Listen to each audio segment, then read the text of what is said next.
এই যে সামনে বাজেট আছে, এই বাজেটে আমরা ফ্যামিলি কার্ড এবং কৃষক কার্ডের জন্য অনেক বেশি বরাদ্দ রাখবো।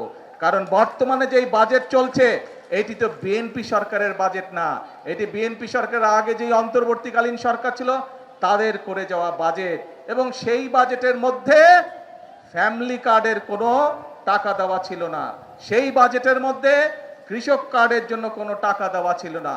সেই জন্য ইনশাল্লাহ এবার আপনাদের সরকারের বিএনপি সরকার বাজেট তৈরি করছে এবং সেই বাজেটের মধ্যে ফ্যামিলি কার্ডের জন্য বরাদ্দ রাখা হবে, সেই কার্ডে কৃষক কার্ডের জন্য বরাদ্দ রাখা হবে কৃষক ভাইদের জন্য।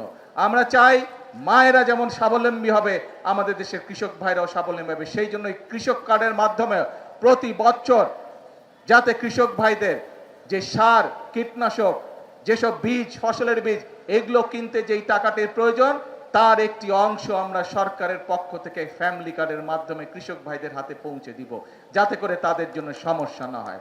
প্রিয় ভাই বোনেরা, কি আপনারা সবাই কৃষক? গুড। প্রিয় ভাই বোনেরা, এখানে টেকনিক্যাল কলেজের কথা বলা হয়েছে, এখানে টেকনিক্যাল কলেজের ডিমান্ড করেছে এমপি সাহেব, করেছে না একটু আগে? আপনাদেরই তো সন্তান, আপনাদেরই সন্তান, কিন্তু এই এলাকার সন্তানই, চাঁদপুরের সন্তানই হচ্ছে বাংলাদেশের শিক্ষামন্ত্রী।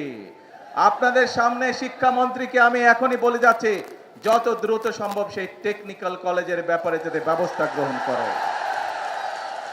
প্রিয় ভাই বোনেরা, আমরা নির্বাচনের আগে বলেছিলাম যে এই বাংলাদেশের একটি বড় সমস্যা হচ্ছে বেকার সমস্যা।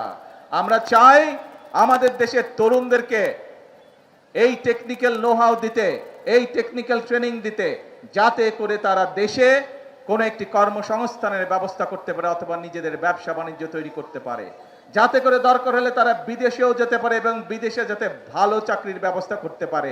যদি তাদের টেকনিক্যাল ট্রেনিং থাকে, এখন যেরকম অদক্ষ শ্রমিক চায়, আমরা চাই আমাদের শ্রমিকদেরকে দক্ষ করে গড়ে তুলতে, যাতে বিদেশে গিয়ে তারা বেশি ইনকাম করতে পারে, যাতে করে তারা বেশি বৈদেশিক মুদ্রা দেশে পাঠাতে পারে।